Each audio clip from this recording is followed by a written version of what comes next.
I need to.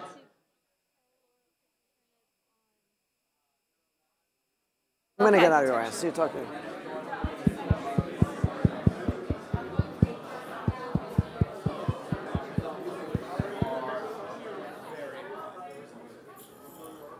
Great. Welcome. Thanks to our visitors for sticking it out through this very long and intense day. And thanks to our own students for being gracious hosts and sharing your work with our visitors.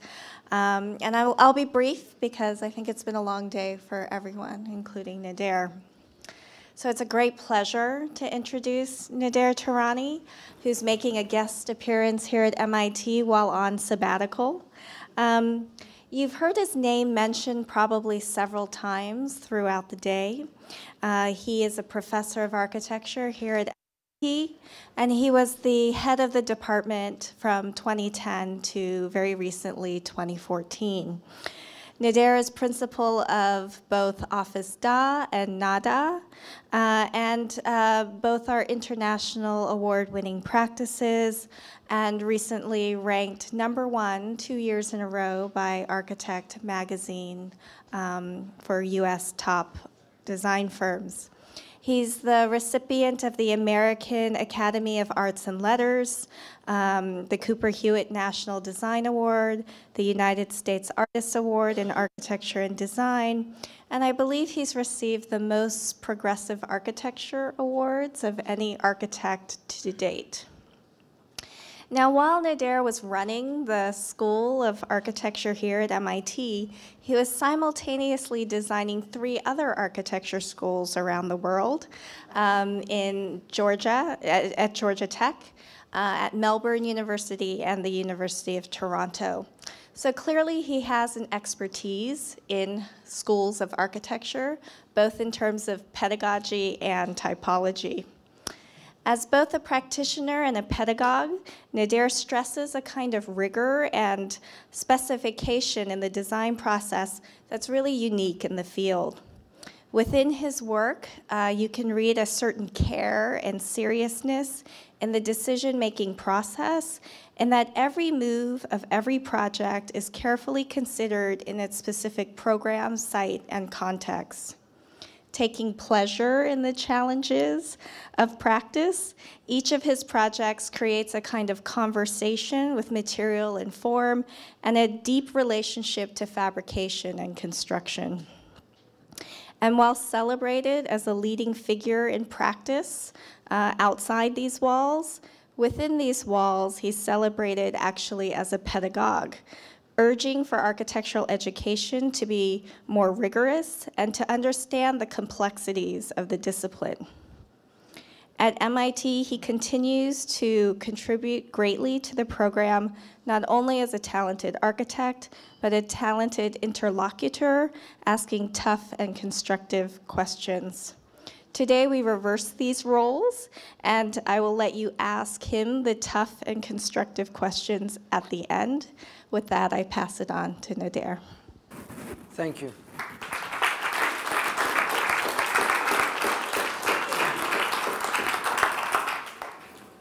Mijin, thank you so much for your kind introduction.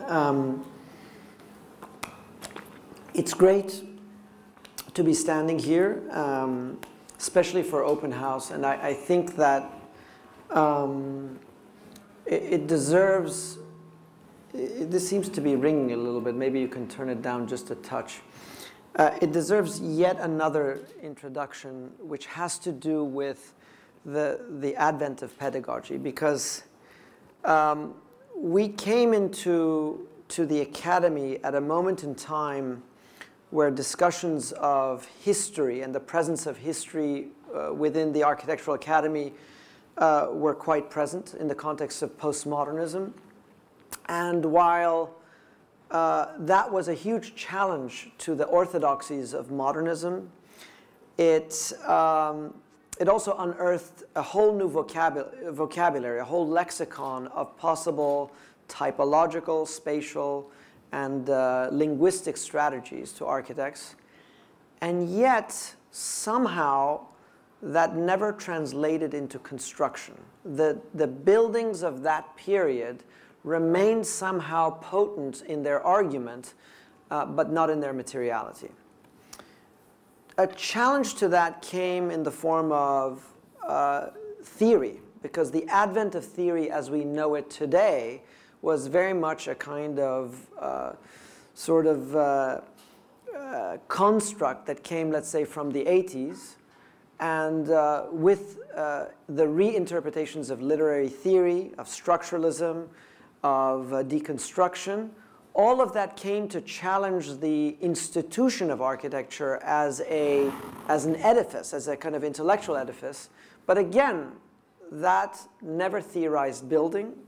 It never challenged practice. And somehow, these were our foundations. So as we launched both our teaching and our practice, the one question we posed to ourselves is, how do we bring some connection between these two realms? How does pedagogy and practice meet each other? And we were essentially interested in not the dichotomy between architecture versus building, but how building inhabits architecture, and how to theorize practice at the same time. And so in a short term, that is basically what we have tried to do over the last 20 years. Now, history has also happened around us. I have not been alone in this, and I know there's many in the audience here who have done that and are doing that even better now. So the presence of building in pedagogies is no longer a question mark. So if anything, actually, my pendulum has now swung in a different direction, but we can talk about that later. The talk tonight does revolve around the three schools of architecture, which pose the very question about what the nature of spaces of learning are. So I'll actually start the lecture with its ending. And the ending very much starts at MIT. Being part of a committee at the institute scale about spaces of learning in the context of online education, we've come to the realization that there is this possibility right now to democratize education and to begin to think of the MIT community not as 5,000 or 10,000 people, quite the opposite, as 100,000, 200,000. But then that makes the physical space of the campus all the more important. There was, over a century ago, famous panic of this will kill that the printing press might kill architecture. There was a day when architecture was not a space of program, but it embodied the narrative that is the narrative that was then subsequently contained in books. So is it true that the book killed architecture? No, but it did shift its agency. And so one could argue that with the advent of the internet and in a way the proliferation of information and knowledge, there has been a significant shift in the way that we treat knowledge and books. Beyond using this as a great paperweight, there is still a kind of palpability of what books do for us. But in fact, more importantly, the way that we disseminate the idea of knowledge is completely different. And so that spaces of learning have to come into some kind of recognition of this thing. Smolexel is not only there in person, it's on each of these monitors. The way we discuss them is not necessarily in relationship to a school of thought or a geography. It's always everywhere in the ether. So the space of education in many ways, while still connected to the campus and its centrality, the idea of campus is now much more connected to the experience you can have here precisely because your courses are up there. Why would you spend all of this time going to classes to listen to somebody like me missing irrelevant points when actually that's something you can do on the internet in 10-minute snippets. But then you could use actually the experience of the school, the experience of collaboration and interconnection of the school as the basis for different kinds of advancement. In that sense, the residential education, which is what you pay a hell of a lot for, becomes a real luxury, and therefore its buildings, its landscapes, its urbanisms, its entire artifice takes on even a higher potency than it ever did before. I was educated in a classroom very much like this, but I just want to remind you that with this comes a certain social regime. So the idea of taking a nap or certain ways in which we cultivate habits are part of it. So that notions of pedagogy are deeply ideological. For this reason, when the Harkness table of Exeter came around, something we take for granted today is actually quite radical. The notion that the teacher is on the same platform as the students.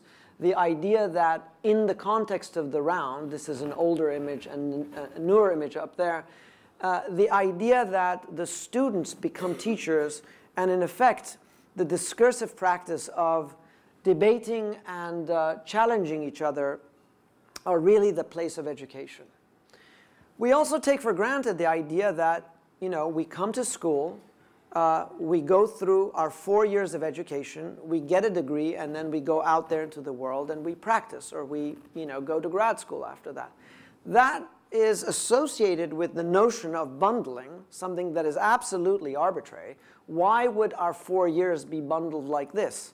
Why couldn't one of you do this entire set of courses in 3 years, or another one of you do 1 or 2 years of internships and externships elsewhere on research to do it in 6 years? The idea of debundling these courses is actually nothing new. You're already doing it anyway.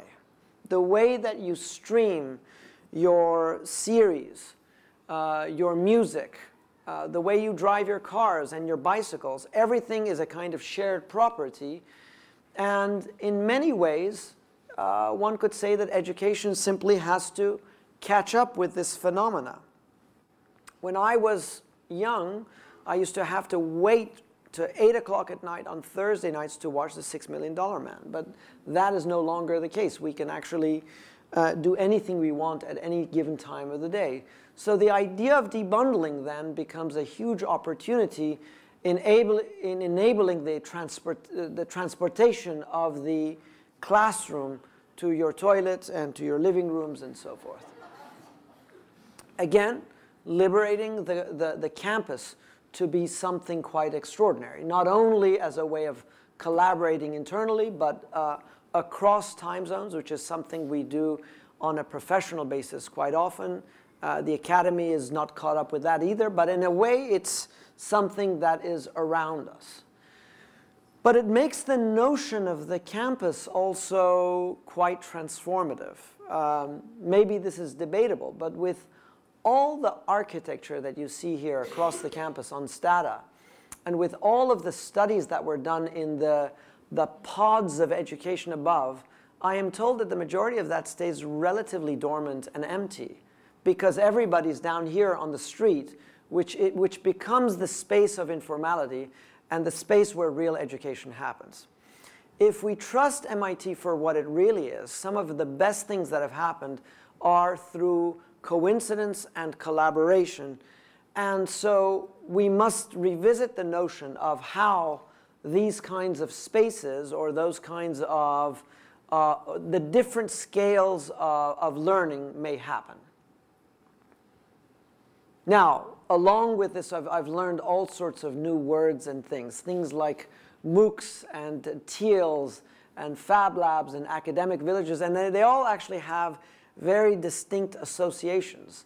But suffice it to say that there are others who have done vast sets of research on different ways of engaging technology and constructing community and collaboration. I think we have several of these on campus ourselves. But I wanted to go back to architecture because we ourselves have already contributed something pretty significant to the field which other people don't have. The crit, for instance, in a day when everybody is claiming design thinking as their own, the crit is a pretty unique phenomena in the sense that it's that one moment where students, critics, and professors have a fair chance at constructing a vision of something yet to be through a third or tertiary element, which is the design on the wall. And the notion that at that point there is a kind of equality is central. More recently, the advent of the Fab Lab has also been quite instrumental. And I would say that that has also been instrumental in our own background over the last 20 years, but without these facilities. People like Neil Gershenfeld, our own Neil Gershenfeld, was central to the setting up, not of the Fab Lab as a space on campus, but its proliferation throughout the world, and in setting up not only our own lab here, but in a way connecting us to Kenya and to Germany and other places.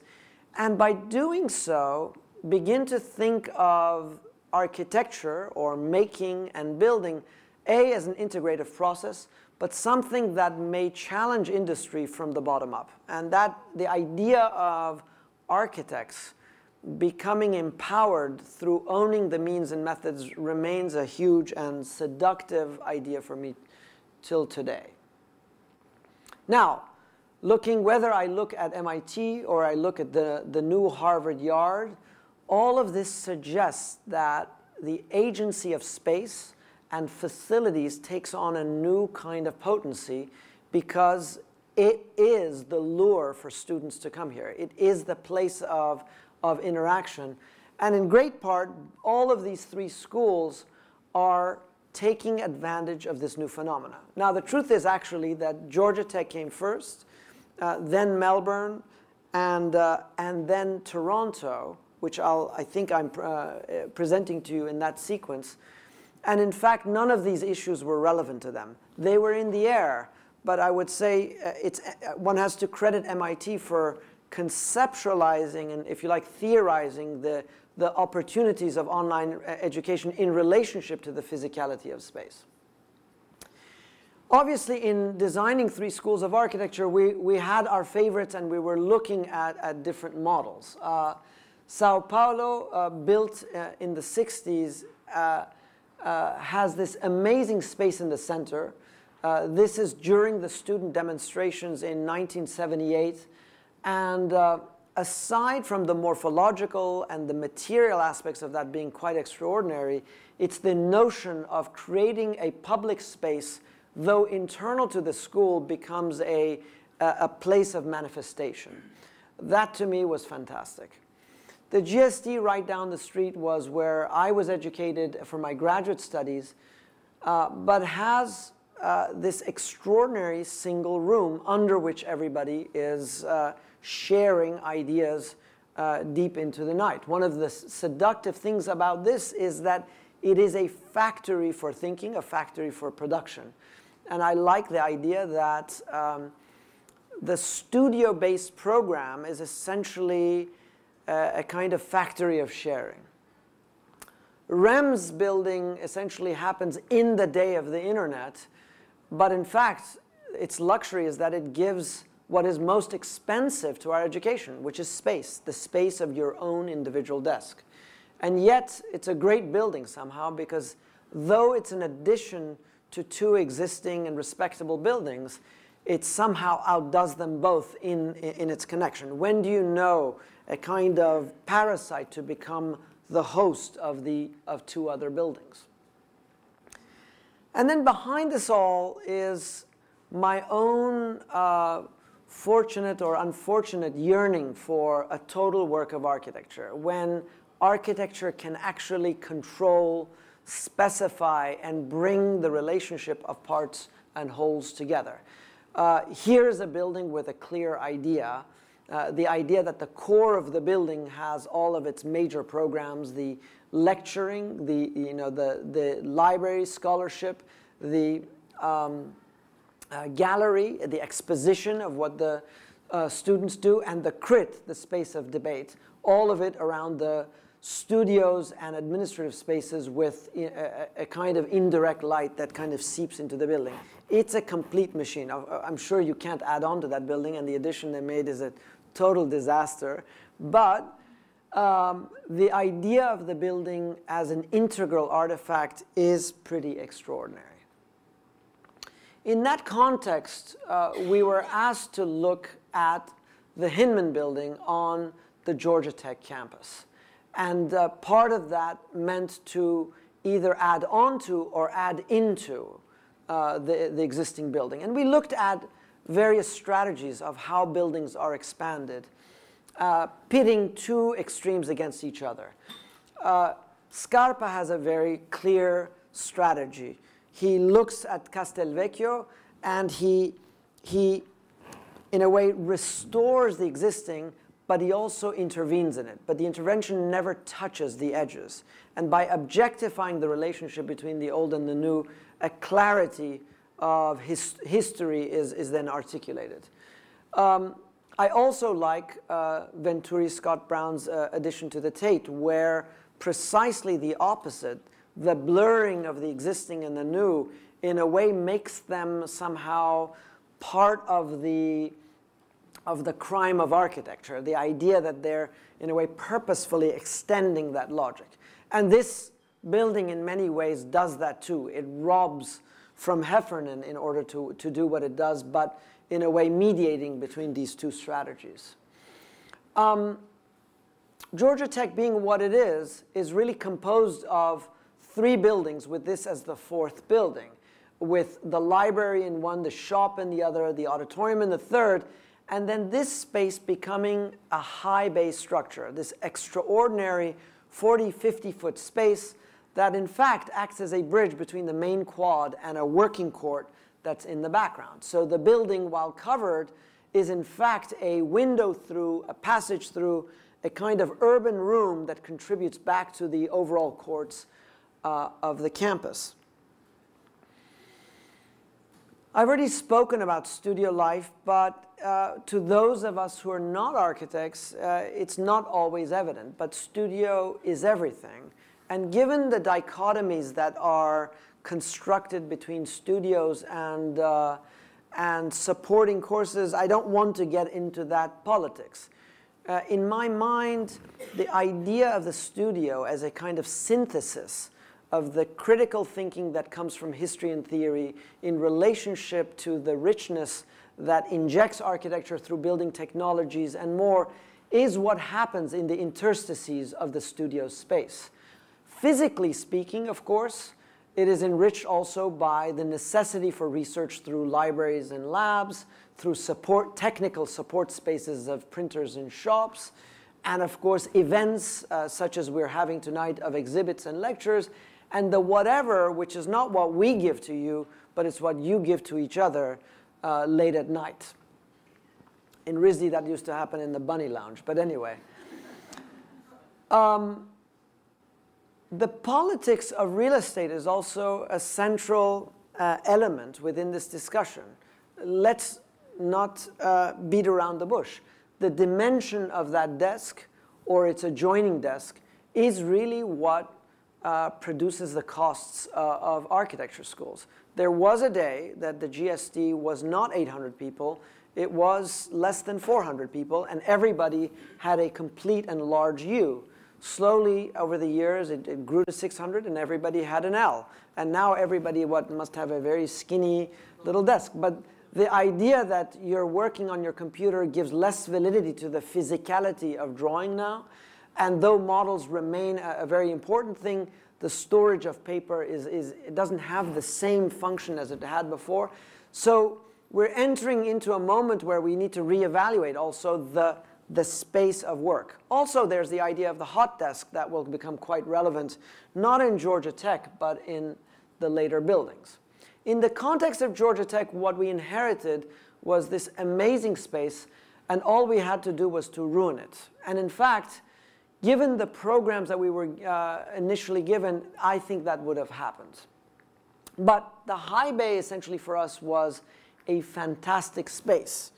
riffing on the tape, the idea that it's a huge public room as passage, the idea that one could construct a micro-urbanism within it, the idea that it could even be a space of the sublime. This is a space where there was great potential. But given the amount of program that we were given, that entire space in the center would have been completely filled. It was only the misfortune of the economic crash in 2008 and 9 that forced them to go into an exercise of value engineering to give what I think was an appropriate scope for what was to be inside that space. And so was the dimension of the new insertions that one could become even strategic about the way that one inserted in them. What we evaluated was that this is a building that in order to give true flexibility to the ground, and there was reason to do that, was to hang the building upside down from above. There was an existing truss as well as a gantry crane, all of which could support the program. And by doing that, you could effectively move anything in and out of the space. And so that's what we did. We literally developed a program, an agenda, where a new studio space would act in suspension, connecting the second floor to the third floor. Both of the entire building is on a topography, so you're always on a ground level. On the third floor, on the second, and on the first floor, you're on different grounds of the campus. But effectively, the entry is on that side, and through that new window, you get to look back into this space. But the idea is that the ground, which is the workspace, is completely free of any interference of structure. The main foundation is turned upside down, the roof. From it is suspended the studio space. From it is suspended a second means of egress to the south wing, which was prior to this completely isolated. And of course, the lighting that needs to hang down to illuminate these desks, but also to be pulled up for the large events that happen in that space. Now, what this does, of course, is A, it gives connections between the two studios and the urban spaces indoor and outdoor, but it also connects the main space to the research spaces of their master's program and their PhD program, as well as their fab lab and their exhibition spaces, so that the way that cultural interaction happens on the ground is unfettered. The hanging then of the scheme is then pretty systematic. You know, there's a hanging mezzanine, the crib, the retractable lights, the spiral stair, and a guillotine wall for crits that then are separated from the main hall to the space that is more privatized in the back. The suspension of the elements from above. Anytime they touch the ground, in a way, they're suspended on a reveal of plywood, which becomes another bench for the crit spaces that happen at the periphery of the room. The suspended studio, of course, that delicately is straddling in that space and comes together. Its staircase unfurls from the existing struts out to a conference table that brings together all of the students and the various ensemble of elements together in the context of a daily studio.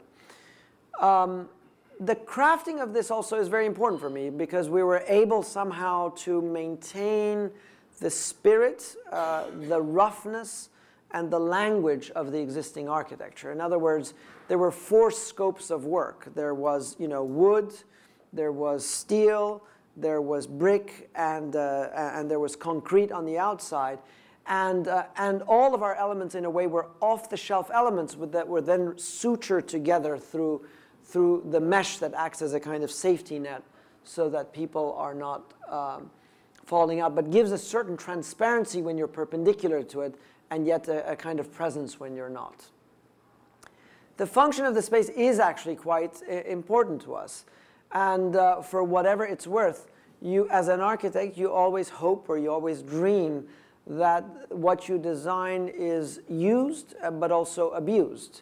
The idea that large installations may be built in that space to test out what you are drawing on your desk. The idea that a kind of lecture or cinema may happen in the context of the studio. The idea that the Beaux-Arts ball or graduation may happen in the way. All of these have already been enacted for 2 or 3 years. And so the promise of the big top, the big roof, in a way was an infrastructure that was there for us to take advantage of. Equally importantly was the idea that we could open up the windows that had once been closed so that one can really get a connection from the main quad to the space below, and then unblock the big garage door that was here to essentially connect the relationship between the interior and exterior. So this garage door opens up and literally connects out to the space beyond.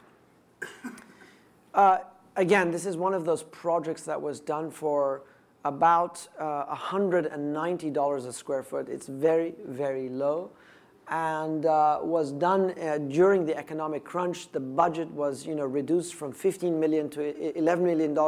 So in my mind, it's also the constraints and parameters were very important, but also became a kind of outlet for the way in which we were operating. In fact, we ran out of money at the end, and you can see how the existing sign of research, we only polished the ARCH of it at the end to anyway, bridge the gap between research and architecture. While we were working on this, we were working on 2 other projects of architecture. The Melbourne Uni School of Architecture was the result of a competition. And my trips to Melbourne, I had gone there for a lecture and for a small tour about 6-7 years ago, and had the opportunity to even publish some of our work there, which luckily was seen by an architect, a great architect by the name of John Wardle. About 6 months after I came back to the US, I was sitting at my desk in Boston, and they said, "Hey, John Wardle is calling you." So I picked up the phone. I couldn't understand a word he said because of his Australian accent. Nobody in Australia understands him either. But effectively, I understood that there's a competition for a school of architecture, and he would like to team up with us. I wondered why, because I actually knew his work, but realized that there was some larger mission that the dean had in mind in collaboration, in bringing the concept of the studio to Melbourne Uni. Melbourne Uni, very much a school of research, doesn't have a studio space, never had a studio space, and this was an opportunity to kind of unleash that. And the last thing he said to me on the phone, he said, "We have 3 days to the deadline." And we calculated that between time zones, we have 6 days, and given the restrictions of the quantities of boards, we did it, and we actually got shortlisted, which is when the real competition began. Tom Cavan figured the whole competition around 4 ideas. The design studio, because they never had one, and what will the design studio of the future be? The academic environment, in a way targeting the notion that architecture should not be insular. It should reach out to other disciplines across campus, bring in other people. A living building, connecting it to notions of an active building, but also a sustainable building. But even most difficultly, the idea of built pedagogy, that in this audience, in this context, the School of Architecture invariably becomes a didactic instrument. And how do you speak to a building that on the one hand is timeless, that it serves many generations to come, but is also of its time, because invariably it's of technologies that we have today that we will not have in 20 years and are outmoded for other things. We did this animation in response to ideas of flexibility and structure, how the hypostyle hall has been eliminated in terms of different histories of buildings, and how that has ended up in some extraordinary buildings where structure has had a catalytic function. In the context, of course, of Georgia Tech, which is the inheritor of these ideas, we really felt that bringing certain levels of flexibility to Melbourne was actually quite instrumental. And so the design of the studio space on a site that is quite deep and could only fit if you did a mat building became part of the mechanism by which we did all of our initial studies. And the idea of that scheme was really to develop the studio as a kind of crown for a building that also begins to organize everything underneath it. The daylighting and all of the public elements then really get to engage with the school. And this is very early in the process. But by the time we did our first pricing set, it became clear that A, they like everything, they want to do everything, but the one thing they can't afford is studio space. So immediately that was chopped off. Everything that was above was chopped off. So the whole mission of the competition, which was about the introduction of the design studio, something purportedly that we were brought to address specifically, was cut out of the entire scheme. So in effect, we had to come to terms with a building that needed to do many things at many scales, but without that studio. Urbanistically, the building had to do quite a many feet, because it's really a building in the round that has to connect on the north, south, east, and west adjacencies without a service edge. And so effectively, the way that it connects to Swanston through Masson Road is a very important vehicular connection into the campus. And the first thing that you see is this facade. The building then fronts the Elizabeth Murdoch building, mother of Rupert, and gains the possibility that what used to be a back alley can be developed into a courtyard that runs diagonally through the building, connecting to the concrete lawn on the opposite side. This is their main quad of campus. The idea that an internal space, its own court, may connect back out to an alleyway here and the coffee shop here, which is the main kind of social hub outside of the school, the kind of service entry under the cantilever here for the shop that happens underneath here, the shop leaking out into the northern court, and finally the connection of the concrete lawn back into the building and the Joseph Reed facade, a vestige of an old bank building that was transported here some 50 years ago in the form of a thin veneer that we were repurposing for the context of this competition.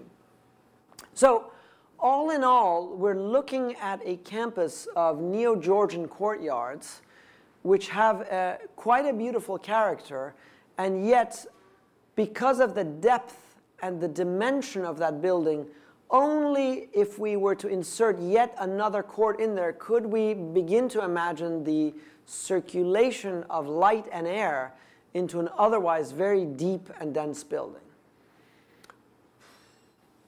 Now, what is the building? At one level, the building is very unexciting. It's just an atrium building. Anybody who has been to the old Melbourne Uni building will know immediately that this building is almost a replica of the old building, but then grammatically correcting all of the kind of misfunctions and the kind of miscalibrations of that old building. So in that sense, it becomes typologically quite unexciting. And yet, somehow, certain things emerged out of this that were extraordinary. One of them was the activation of the ground plane, the idea that you lift the building up and put all of the public programs that begin to expose the functions of the building. It's the real things that happen in the building on the ground. The idea of scholarship on one side, of making through the Fab Lab, and of exhibiting on the other side. The notion of thinking, the notion of translating that thinking into making, and the idea that that making then has to be transmitted or communicated to a larger public becomes part of the triad that everybody can witness on the outside but also traverse on the inside.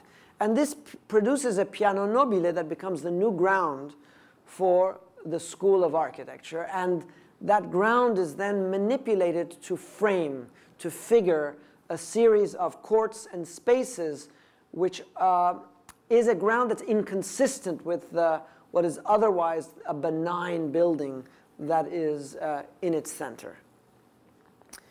All of this comes together on top of 3 auditorium that do not belong to the school, but belong to the university at large. And so, programmatically speaking, people from the various other buildings come to this building on a daily basis because these are scheduled for them too, such that a view of the School of Architecture is attained through an oculus here, but also accessed then through staircases on this side into the central hall that gives access to the various programs of studio, spaces of learning, and so forth. And covered then by a two-way slab, essentially a LVL, a wooden two-way skylight from which is suspended the one dedicated studio space. Spanning about 25 meters, the main girders flow that way with coffered elements that reinforce it on the lateral basis. And from that is suspended the one moment where visiting critic studios have dedicated spaces in this colossal set of wooden constructs that go from thick to thin as they suspend from top to bottom. In effect, it's a kind of entasis, if you like, whereby the thickness of the roof as a veritable structure begins to descend until it becomes a thin veneer supported in tension as it gains access to the bottom. Now, clearly, this is in conversation with a series of buildings in which we have great, I don't know, not only faith, but a kind of romantic yearning. The tempietto, a kind of folly, a kind of miniaturization of a building in the context of the Gianicolo. In the hands of Kahn, the transformation of the most mundane element of a staircase into a kind of abstract figure of the tower. And of course, in my mind, what is one of Gary's best buildings is the dryness of the Berlin building with the overt figuration of the conference room inside. So there's nothing in a way accidental about our totemic object, except that in this case it emerges from the structure of the building. It is not standing in juxtaposition to it. It is the structure itself. The program and the structure converge in this one sensational moment where everything is also, just like Georgia Tech, suspended above the ground. All of this comes from a kind of anecdote. I was with John Wardle, this is many years ago now, we were sketching together, and I was, I used the term down under, which is probably a cliche that you're not supposed to do when you're there, and he made fun of me, and he recounted the story of D.H. Lawrence's time down in beautiful Australia. Apparently D.H. Lawrence and his German wife had the worst time in New South Wales. They hated it, which was the topic of what he wrote, Upside Down at the Bottom of the Earth, or at the bottom of the world. And I was fascinated by that, not only because it connected to the notion of down under, but also the idea that I could somehow appropriate and in a way turn that into an architecture that has been reversed in terms of its tectonic orders. So this was happening actually almost at the same time as Georgia Tech, which I see as the same project in a way. These are not two projects, they're the same ones. But of course, the impact of weight as opposed to suspension upside down takes on a different kind of perversion. Now, this image is much more important not only because of that, but because what we did on the edges. Effectively, the edges are, in other contexts, the circulation space. Oh, I have the responsible animation here, I'm sorry. The building then is composed of a series of systems, and we try to limit those systems and how they impact the building. Everything of the building almost is prefabricated off-site and brought into the building, whether it's the wood on the inside or the cross-laminated timber or the precast concrete or the perforated zinc. The notion of the building is quite simple. Is the idea that it's a void that where all of the water runoff is brought down to save the water on one side. Natural ventilation, in a way, kicks in at the center, artificial ventilation in the ground, and then you can also control room by room or wing by wing the different ventilation strategies for the edges. But the building very much is rooted in a kind of minimal understanding of what you can get with. The budget was a lot, but not a lot per square foot. And so conceptually, the building was conceived as an onion with the most finished elements at the core, and it becomes more and more like a factory as it goes out. Basically, we unpeel the building, and it exposes its services, its elements, and so forth. The coffers being built off-site and then transported by these trucks onto the site, inserted between the large LVLs. All of this was installed in less than 2 weeks. And then the workspaces that are around them are in effect a way of expanding the large hall where all of the activities happen, and a staircase that acts as a kind of promenade through the building, giving you the option to divide and conquer each time you go up. So no matter how you're going up, each time the Y stair gives you the choice of going north or south. A structural beam in itself, a monumental figure that's behind that, in fact, had such a beautiful structure that instead of covering it at the end with acoustic material, we realized we had enough acoustic protection, so it afforded us the ability to essentially expose all of that by the end.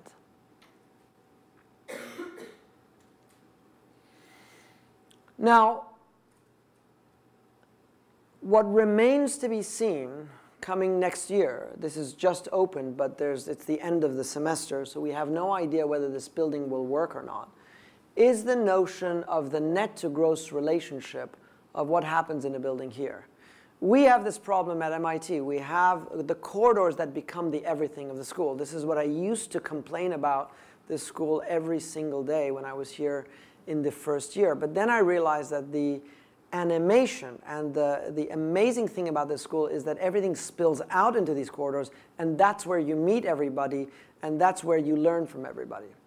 In the context of this school, what we were able to do is expand the corridor from 6 feet to 12 feet, making just enough for a room, but also enabling that to be flexible. On the ground floor of the atrium, large pivotal doors open it up so that crits and exhibitions can leak back into those spaces. On the studio floors, we have the studio space that can leak out into breakout collaborative conference tables. On the next floor, we have counters that essentially house over 300 people and then connect to the research spaces. And then on the top floor, niches are carved out of the PhD rooms to make not only lounge spaces, but also small informal classrooms. The notion is that we've robbed spaces at alternative hours in order to expand the dimension of the corridor. Then the furnishings, which are no longer mobile, become the very formwork for the figuration of the atrium itself. The ground on which all of these are built is cross-laminated timber. And the idea is that you can transform the formwork of the architecture, with the addition, of course, of steel and concrete, into the identity of the building. Effectively, the structural system is the hybrid condition of these two together and begins to set the terms for the various layers that ascend the building and become the space of pedagogy. This is the studio space. For the lack of studio we were able to provide, at best what we may be able to do is to turn the corridors into the spaces of pedagogy. Even cantilevering them out in that little bit that we can that becomes the basis for the figuration and the shaping of the extend mesh that also runs the entire length. And one of the predicaments was the idea of the atrium, is that everybody knows that the railing is going to come here up to your waist, up to my chest, and effectively block the relationship with the very atrium. And so eliminating that is really what is the main situation here, and with a new kind of steel infrastructure that helps to do that. On the exterior then, there's the precast wall of the structure on the exterior, as well as on the north, west, and east, a perforated zinc corrugated panel system that is calibrated in relationship to structure and views, perforating it more where the windows are and then blocking it more where they're not, as a way of giving cadence and a kind of logic to the entire building. All of it standardized with a certain die that then begins to exercise itself on the various facades. The precast systems of Melbourne are infamous and became the vehicle by which the entire facade system was hung in less than 2 months. And of course, the introduction of a landscape that begins to engage some of the programs of the studio, the library, and the exposition of the content of the building, ultimately in relationship to its main space, which is the concrete lawn, and the Joseph Reed facade, which I explained to you earlier was a kind of vestige of an old bank that was torn down on Collins Street some years ago. It's actually a very respectable and beautiful piece of classicism, and yet many of the contestants in the competition decided to sort of get rid of it or to replace it. We were intent on functionalizing it. The previous building that was here had floor slabs that didn't align with its windows, did not have active doors, but we realized that there's something about that space that could, in a way, conjoin the relationship between the inside and the outside. And so in understanding it, first was the proposition of drawing it through, sorry, the line weight is not coming through in this projection, but realizing that it did not have structure on the backside, we needed to reinforce it structurally, add a new plane behind it, register all of the windows, the oculi, and the doors, and in a way engage the relationship between the inside and the outside. But herein came the idea that this could also host another program, just like the roof, that could erect a new lounge space in relationship to the windows and connect directly back to the quad. The form of which is then, in a way, a reconciliation of something that is quite classical and figural on the outside, and on the inside, effectively a kind of reframing of two geometries, one that starts from the facade and the other one that ends in the neck that connects back to the building.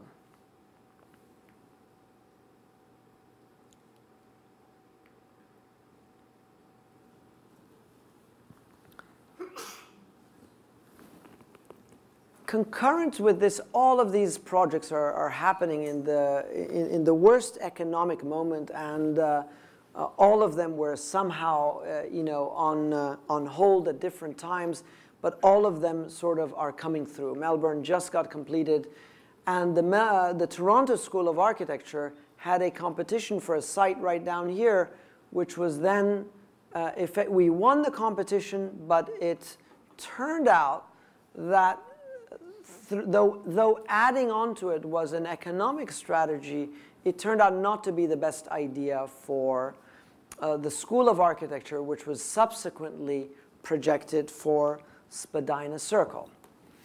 Now, what's interesting about this is that the school made a kind of deal with the devil.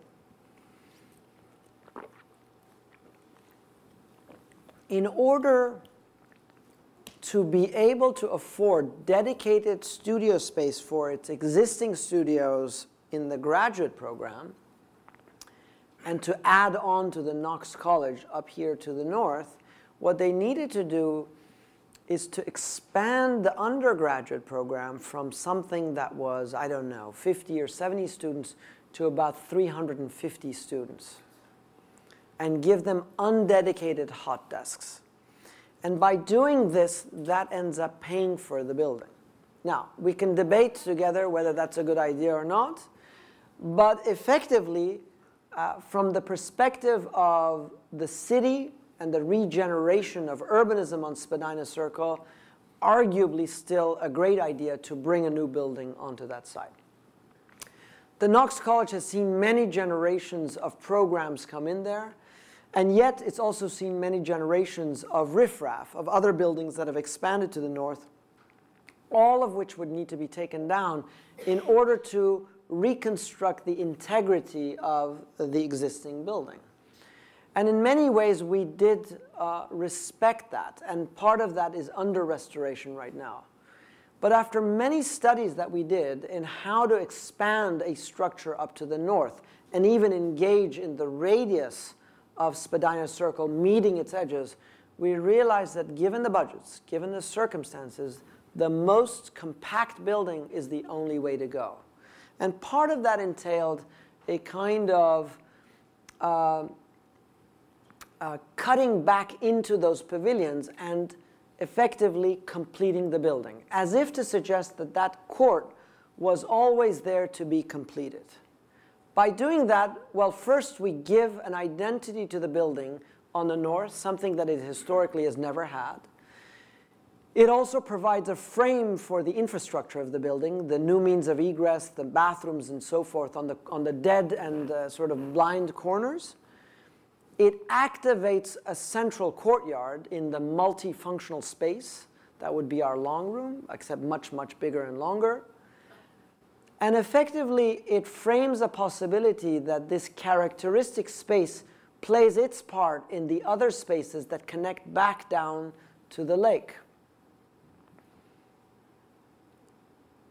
By restoring the Knox College, in a way, we re-enliven its connection to Spadina South.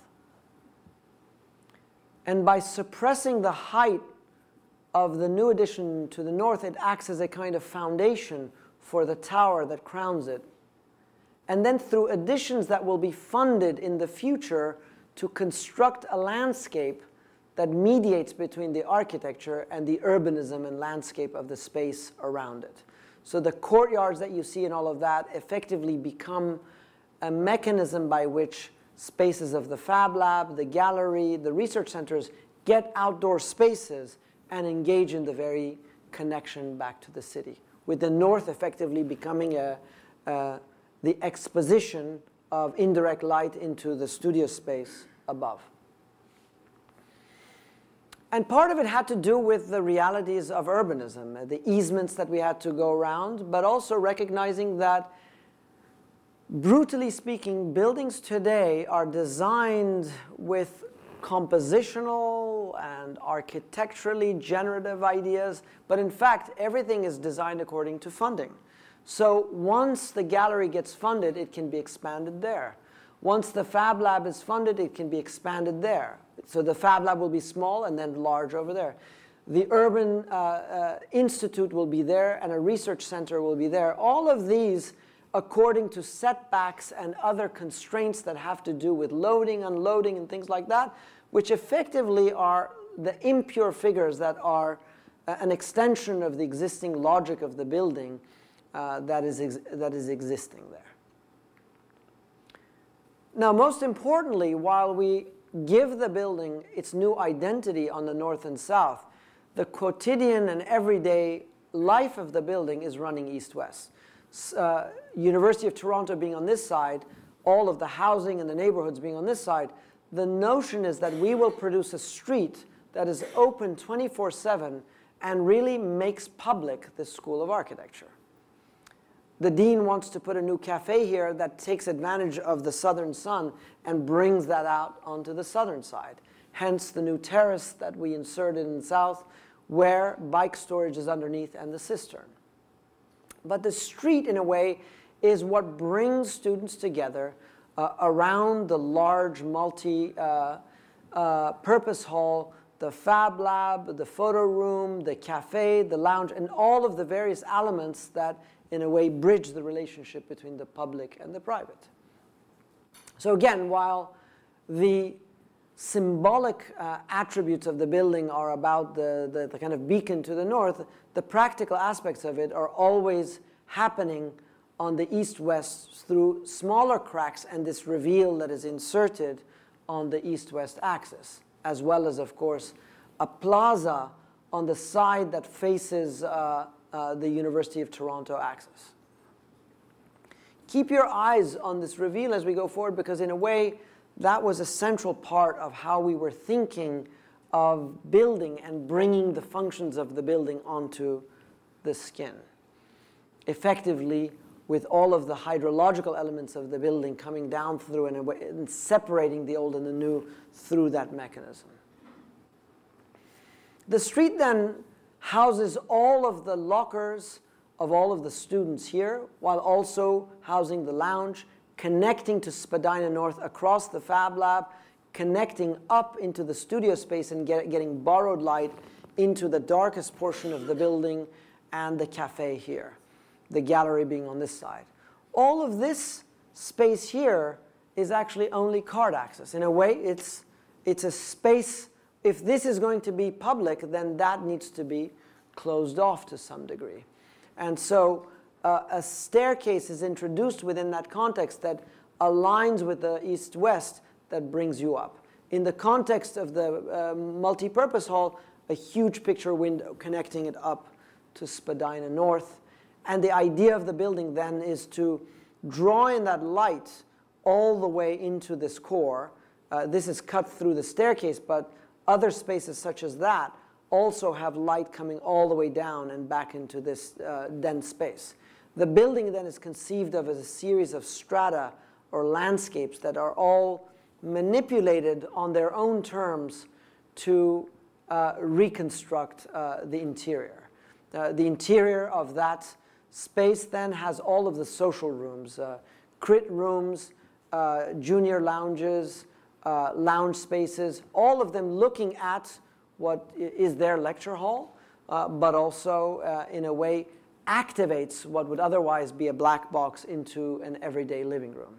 So these kinds of connections are central to the way in which the daily life of the school works. And if large lectures happen, they get extended out and beyond there. And when they're not, large sliding wall will separate the two. These columns are not here anymore, in fact, because it's a completely flexible space. But that bleacher system effectively acts as a kind of third auditorium that looks back into this large space that has a raked seating on one end and a large flat area on the other hand, which then is separated by way of two pockets here that essentially give the possibility of separating the room into three sections. So whether it's a kind of centralized symposium, a lecture as we have now, 2 classrooms or 3 classrooms, the idea is that this is what enables the undergraduate years to be housed here that was never conceived before. So again, if this is completely public on the street level, the staircase brings you up, connects you then to the main flexible graduate space that then looks onto Spadina North from the inside out.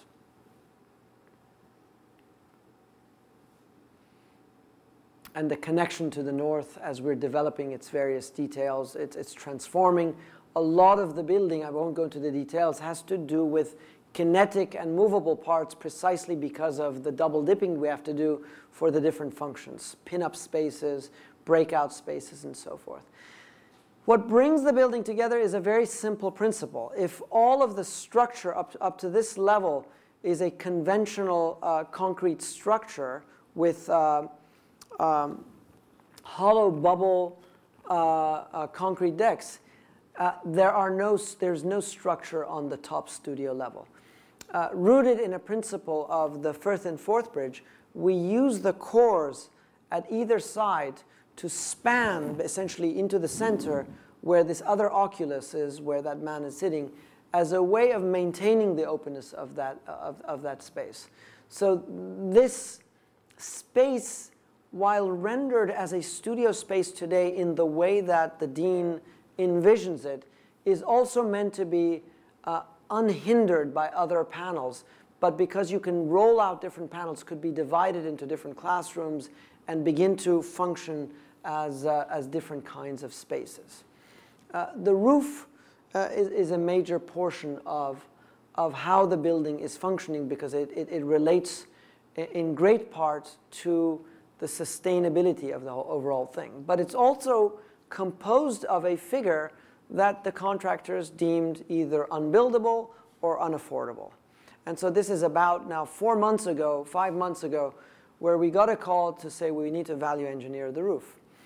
We said, why? It's too expensive. It's $700,000-800,000 over budget, and we can't build compound curves, et cetera, et cetera. We said, okay, can you build a mock-up for us? They said, no, we can't. So they built a model that's this big. So on one of my trips to Melbourne, I asked our studio to take this on as a project for the next 5 days while I was gone, and effectively demonstrate to them that, well, studs are straight, and so are gypboard pieces flat, and through their torquing essentially create a developable surface. Because of that, they produce a slight gap, if you like, a kind of incision between them that becomes slightly larger when you bend them, but that can be filled with tape and putty and effectively be built quite easily, so that the correspondence between that shape and the structure can be built quite effectively. And miraculously, within a week, we got another pricing that was $600,000 cheaper. So the idea of engaging the building industry, not only at the level of the art pieces that we like doing and the installations, took on a different kind of political agency in the context of this project.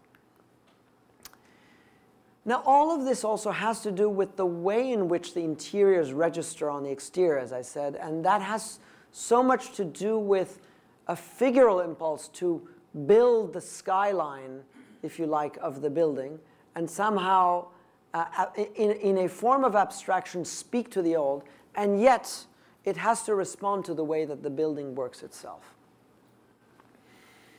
Part of the idea of the building, of course, is that you're using the old building as the insulation, so you can maintain minimal operable openings on the north. You also insulate the roof from the top, in a way gaining that in terms of energy. The landscape of the roof, the landscape of the top floor and the bottom floor all eventually translate themselves into the context of the urban realm, as the Fab Lab and the bicycle storage and the cafe begin to leak out. Trying to maximize daylighting, we also localize the use of artificial light in different rooms, as would any other building.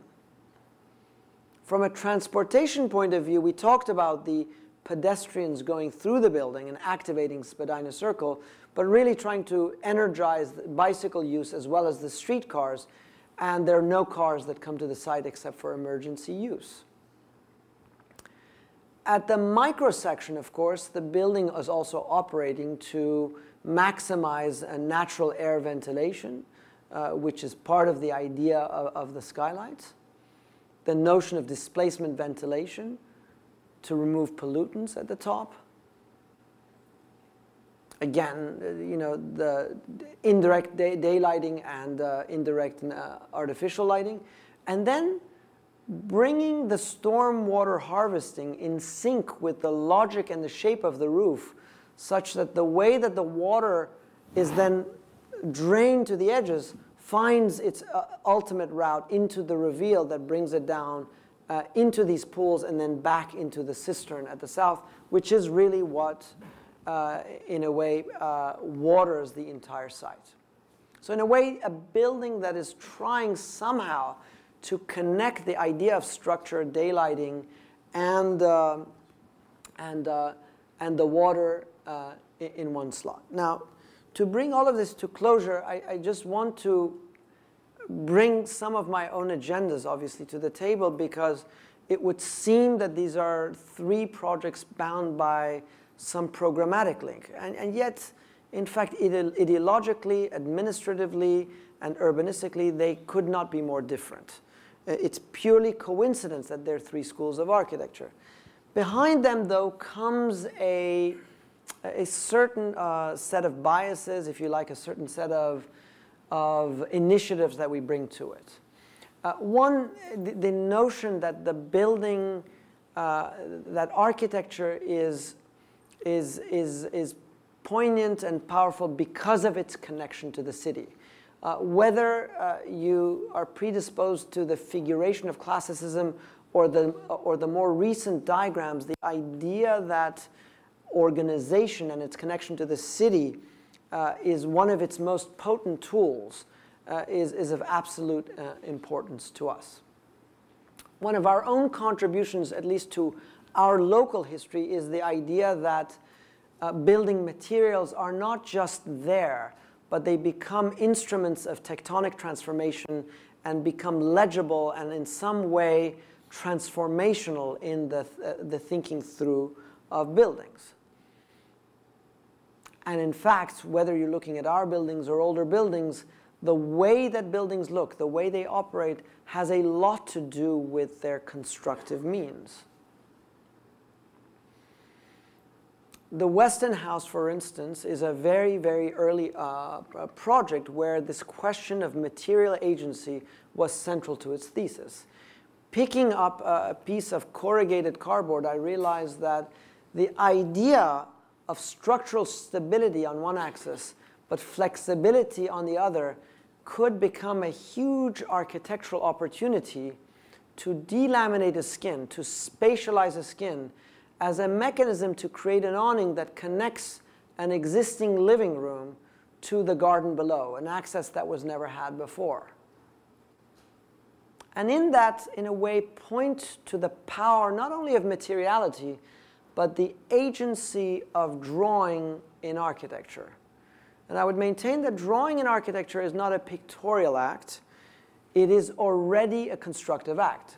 That you can connect the top line to the bottom line with straight lines, that you know that the length of the bottom and the top are the same, is a kind of proof to the theorem that this is a ruled surface and therefore fabricatable. You already know that this is buildable because of the way it's operating. I am completely fascinated, though possibly unfashionable in this day and age, by the work of the protagonists of the 18th century, Ribard, Lequeux, Ledoux, and others, who were advocates of the architecture parlante. In other words, the idea that architecture speaks.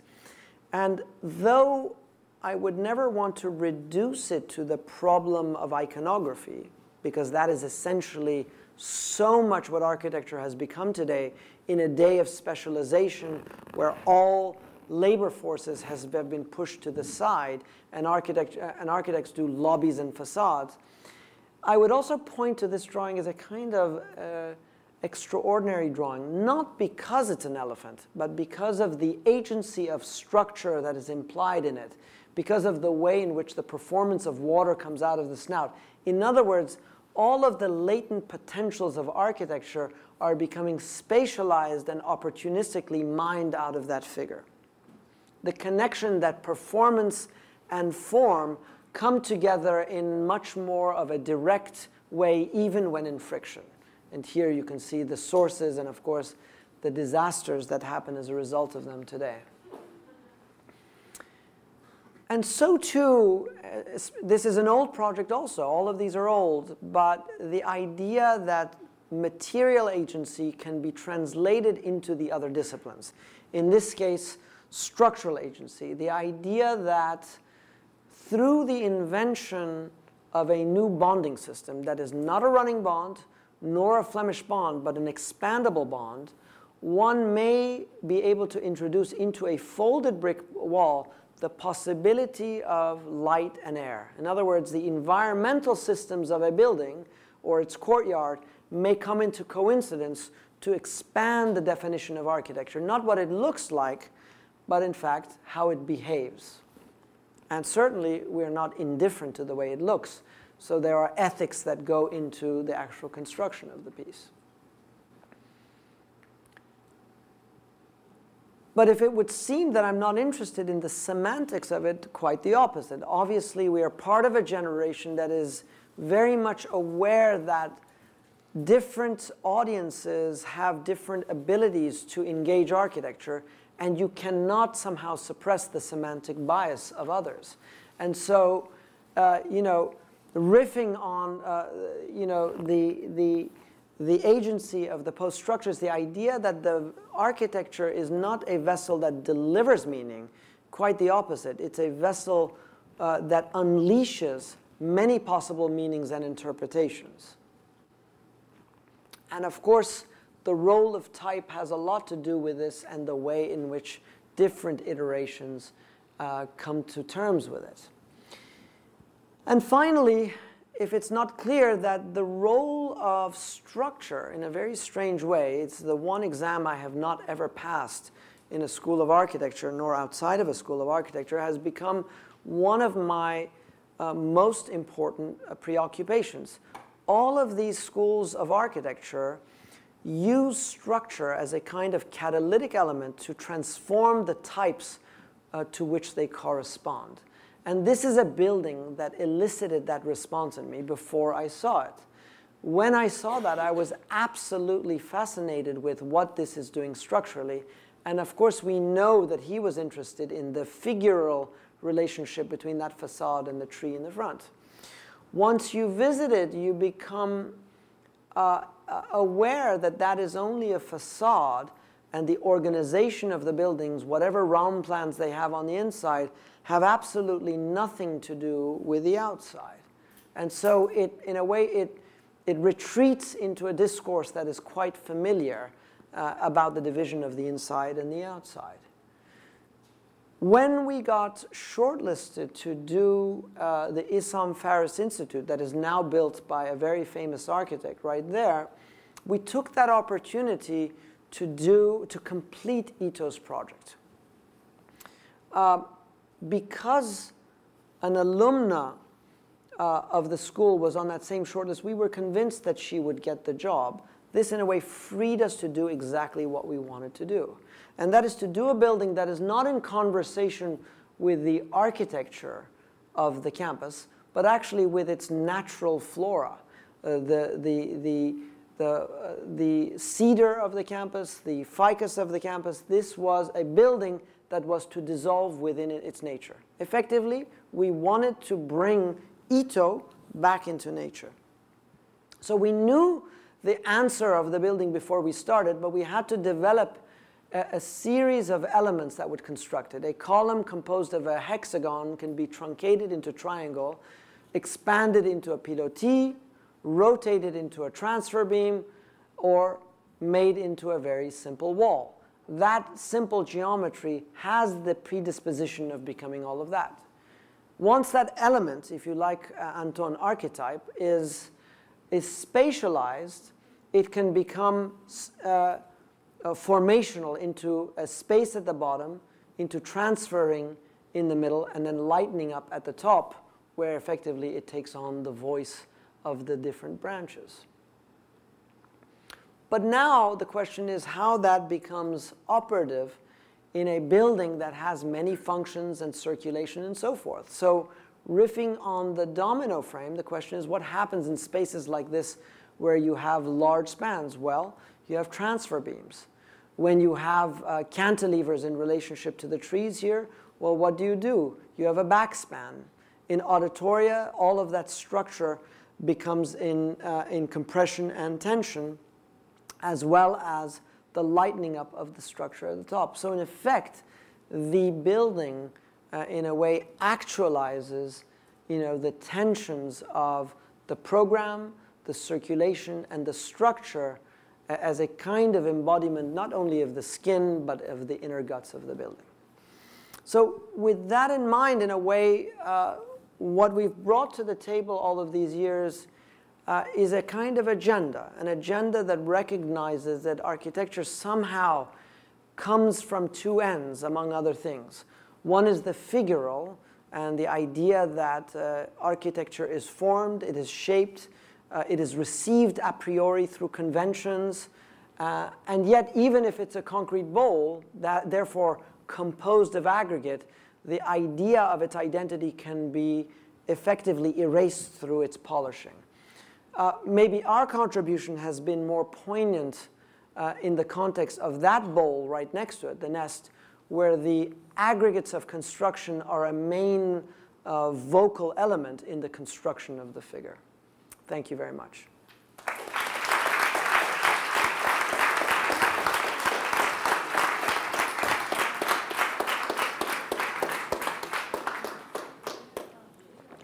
We will now take questions from the audience.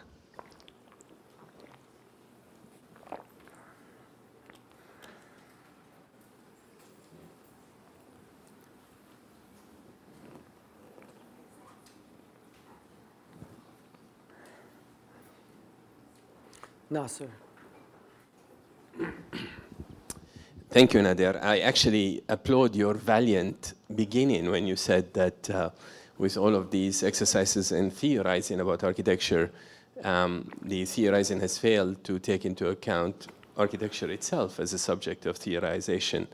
And you presented us with different venues of how you use your own architecture in order to theorize about architecture. But I was very struck by the statement that you made towards the end about architecture not a carrier of meaning or a generator of meaning, but an enabler of possible meanings and different readings. It seems to me that this is in a sense, the most poignant theorization that you are giving about architecture. But I would hope that you would be able to elaborate a little bit more in terms of how we can sort of like start to say that there is a theory of architecture that is not about materiality or spatiality or functionality, but actually about meaning, because at the end of the day, that's really the function of theory. I mean, I love the question from a historical perspective because it truly brings it full circle. Some 20, 30 years ago, the production of meaning was at the core of what we would learn as students. Whether you start at Venturi or whether you end at Jorge Silvetti, all of the discussion about the importation of structuralism into architecture by way of the signifier and the signified, and the way that architectural language becomes a mechanism by which form gets to comment on a prior form and essentially construct a meta-discourse on itself has been a ground that's well-trodden and effectively dismantled by the time we got to the 80s and completely thrown away by the 90s. And yet somehow the power of the icon is no less.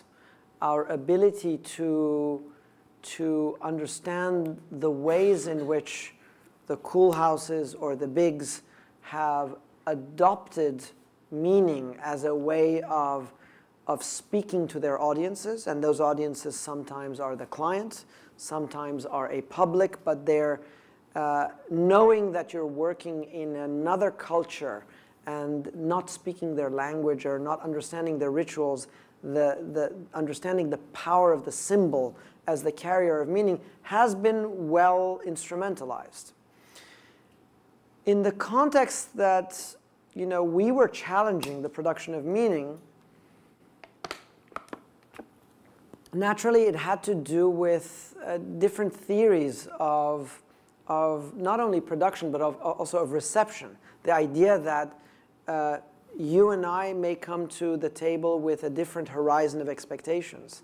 That a reading of a courtyard from this culture and that culture transmits different understandings because they're inhabited by different rituals, and therefore they truly signify different things. The fact of the similarity of form is purely coincidental. So in that sense, meaning is relative. Meaning is culturally motivated. Meaning may be ideological.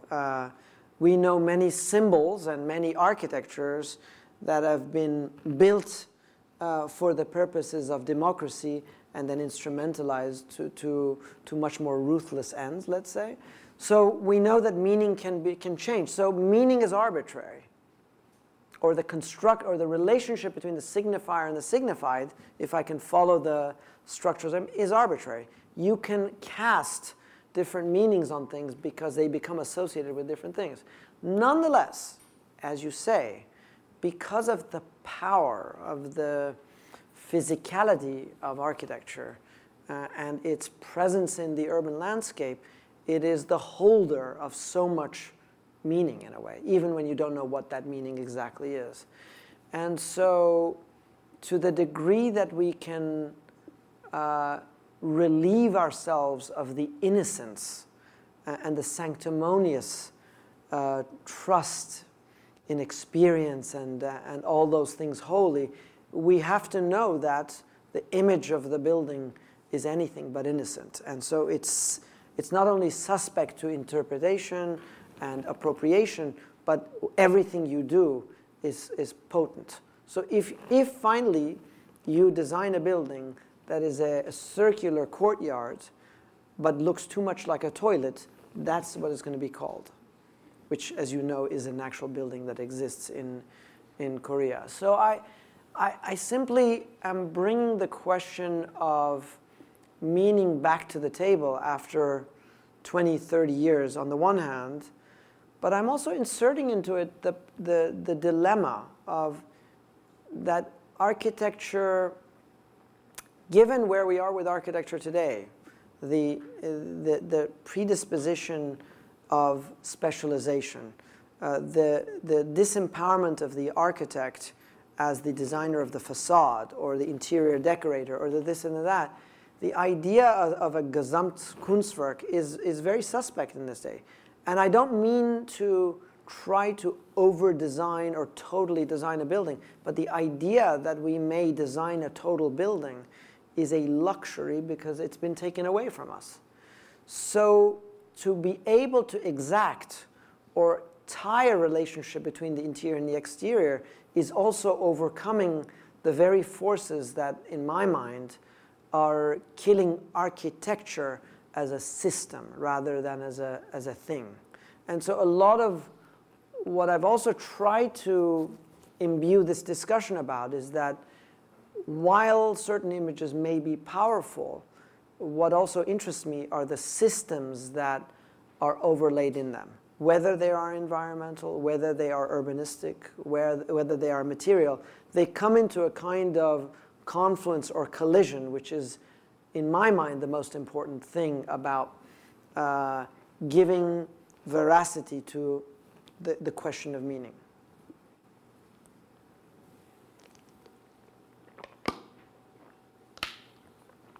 And there, thanks for coming back. That was a beautiful presentation. I think I'm kind of drooling right now. I have a question about, well, going to the Gesamtkunstwerk idea. I mean, I guess the way that when I saw that Toronto project and you were talking about how there were previous riffraffs that, are then going to be demolished, right? Like, how do you, what do you think about the building that you're proposing? Is it going to suffer the same fate? And this goes to the kind of thinking about approaching the architecture, where it seems like the projects that you presented are so much, it still follows this Gesamtkunstwerk idea in the sense that it's so overly designed and I mean, in a good way, but it's like, how do you... I'm known for doing it in a bad way, actually. No, it's like, how do you actually kind of reconcile that, idea of time in the future? Like, how long do you think that your building is last when you design for it? Most of my buildings are already demolished, so I'm very used to that. Listen, I think Toronto is a good case study. I think Melbourne is harder. I don't know how they're going to add on to Melbourne without just demolishing it. But as you remember, Toronto is very much a pure object. It's a square, but it's a square that is insufficient for what it needs to hold. And yet they don't have the funds for it. So through a different conceptualization of the landscape and inserting new programs semi-submerged around and underneath the building, it gives the idea that the authorship and the building get to be contaminated by future additions. I'm using future additions as a demonstration of its inevitable destruction also. Or that means they too are allowed to destroy part of the building if they want to in order to add to it. I think the design of flexibility is very much at stake right now. Not only because of the way in which technologies and other things begin to trigger new uses of buildings on a much more hyper schedule, but also that, you know, frankly, questions of sustenance and smart buildings are becoming of real political urgency. Why would you destroy a building that you could renovate? I mean, we did not destroy Knox College. We used it because it had a very bold and flexible infrastructure that could be expanded. So if, in fact, the Toronto building is smart, it has the possibility of being translated into different terms in the future. And as you know, a building of several hundred years ago may not have been thought in terms of its own longevity, except, you know, that some of them have lasted 300-400 years. But the lifespan of a building today are much more calibrated by certain real estate forces. Some buildings are designed to last 30 years. Other ones are designed to last 70 years. But if you begin to think about the way that we are thinking about resources in the world, it's pretty dramatic. So I think the question of flexibility is very much related to your question, despite the fact that you don't bring it up. Because by demolishing the building, which I don't care, frankly, and they can demolish all of these things as far as I'm concerned, but you have to do something with it. There's steel in there, there's concrete in there and all of that, and that is what's going into landfills and all of the other things. So my sense is that we have to take the question of the sort of embodied energies of these buildings somehow seriously in the layouts and in the way that they expand and contract. Hi, Nader. I have an embryonic question. It's just a small little question that has sort of been brewing in my mind as you've been talking, and I hope it provokes a more complex answer than I can actually put on the table as in the form of a question. But across the three projects, there is a kind of use of this Platonic courtyard, and in some cases you're inheriting it, in some cases you're completing it or producing it. And I'm wondering how, can you sort of tell us about what it does for you? It seems to be really important in... Well, yes. Who was it that asked this question last? It was in Toronto, but I forget who it was. I think it's a good question, but I'm annoyed by it. Not by the question, but by the fact that there are three courtyards. Because as you could see, I have this fascination with the Matt building, and I wanted to build the Matt building at all costs in Melbourne. And of course, you can't, because there are other forces that may inhibit that. So the way that my fascination with the Melbourne site was that it was so wide and deep on both axes, I was committed to a couple of things. One was the genuine activation of the edges on all sides into actually figural spaces, courtyards, so just to complete your idea. But then I didn't want the building on the inside to come around one space. I wanted many spaces. And the reason was I wanted different courtyards to bring light and air down deep into the building, but that were somehow each of them linked to a different discipline, whether it was around the library or around the Fab Lab or around the studio, that these become, whether they're the smoking spaces or something like that, but that they, in a way, exemplify how a mat organization is able to calibrate social life on the X, Y, and Z axis. That was my dream for that building, not to be. So in effect, the short answer is that it's kind of amazing that how much money may design the buildings for you. The Toronto building, which, yes, you're right, had a kind of latent courtyard in there, and it became, but the original building that we had was in complete contrast to the Knox College. And we built a building that actually panned the whole north so that it was a circular building that met the edges. And we wanted to say, okay, here's the grid of Toronto all like this. It's not only that this is a rond-point, it's the idea that it generates a building that distinguishes itself from that fabric was a more seductive idea. But then again, the budget design was. So in many parts, I would simply say that once we are backed into the rational, I use rational with a small r, not a big R, we decided not to acquiesce to it. We decided to take it, we played judo with it, take it with all its power and make it more of a courtyard than it ever was before. So in effect, you know, Georgia Tech has the high bay, again, covered courtyard.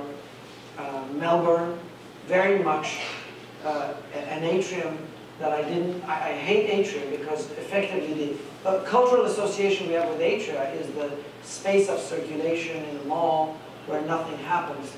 The question was, how can you populate this and instantiate activity through the bridging of furniture and architecture and activity, effectively. That's a desire, it's not a guarantee. And in Toronto's courtyard is actually an episode. Strangely enough, I think ultimately the landscape reading of this is another one that doesn't, I'm not even sure if those two projects coalesce with each other, or maybe they do once they fall down, but you have a black box. The courtyard is a black box that borrows light, but it borrows light because you're treating the building, which is very much a box, into landscapes that fold and unfold. So in a way, we absolutely had to embrace the courtyard in order to transform it yet into something else. I mean, I saw it as the elephant in the snake that's swallowing something, right? And there's a kind of way in which you swallow pause or silence into the project that allows for the reading of the rest, on top of, you know, all of your various other notions. I love it. Maybe one more question on, to follow up on the mall analogy, because I think there's a temptation in the title of the talk as a pedagogical construct that looks at the relation of buildings and campuses to ask the question of the relationship of the pedagogical constructs that could be extracted on the relations of architecture and urbanism when we look at the campus as a possible mini-city of operations. And I hear desires that run across the talk. Maybe not the mall is one of the ones, the street that comes in, the relation to the ground level, some of the figural forms of the building in relation to context. But then I come back to the last image and I don't see the campus in relation to the building. I see the building and the sum of the things that make the buildings, and I want to bring back again, to hear back from you again on the building campus kind of construct relationship. What do we take from it on thinking about the city and architecture? You want the bird habitat? The habitat? I'm not sure ecology is what I'm going on, but maybe it's more actually this is the last image you're referring to, or? The group form. It's more the moment when you introduce a building in a set of configurations, but you're less bound by the property line that makes most of the kind of architectural commission bound to that. There's actually a desire to engage that ground matter almost as an imperative of the campus. Well, and then it's a broader question on what is there to take away, maybe for urbanism or for the social contract of architecture. No, I mean, listen, part of this is autobiographical. I mean, you emerge, you sort of emerge from schools of thought, and during our period, the contract between architecture and urbanism was not merely constructed. It was assumed, it was cultivated, it was an absolute. There wasn't, in our minds, even an urban design department. Architecture, landscape, urbanism formed a constellation of relationships which admittedly require different media to understand their agency. In other words, you couldn't just scale up architecture to become urbanism. So yes, it is constituted by different terms. I'll stop short of going to the next scale of geography, which is your domain and Hashem's, because I actually think that something has happened now that we don't have any of the tools to deal with that. But within the conventional framework of these projects, these scales, they materialize in very different ways. The most conventional one, of course, is the notion that a building meets the ground, and how you meet the street or the edge is important at the bottom. I actually think that the building is always meeting the ground, no matter how high the building is. I mean, there is a sense that these buildings are committed to a connection to the city, even on the third floor. So Toronto's studio being part of the skyline of the city, the skyline as a construct, as an artifice, is very much part of the kind of Gothic profile it has. But the idea that the studio is a window onto Spadina is an urban idea. It's not a daylighting idea. The daylighting is a consequence of that urban idea. So maybe I would simply say that in the same way that I discuss the politics of construction, about owning the means and methods, I would say that engaging in the problem of urbanism as an architect remains one of also our last abilities to act as citizens and therefore be political. Because it's in that realm that you are engaging a larger public. It's the one moment where you get to come out of the microscopic lens of the alchemic of what happens when these two things come together, that is quite cryptic and presumably irrelevant for the rest of them. So the ethical and the political become much more charged at the scale of urbanism. Great.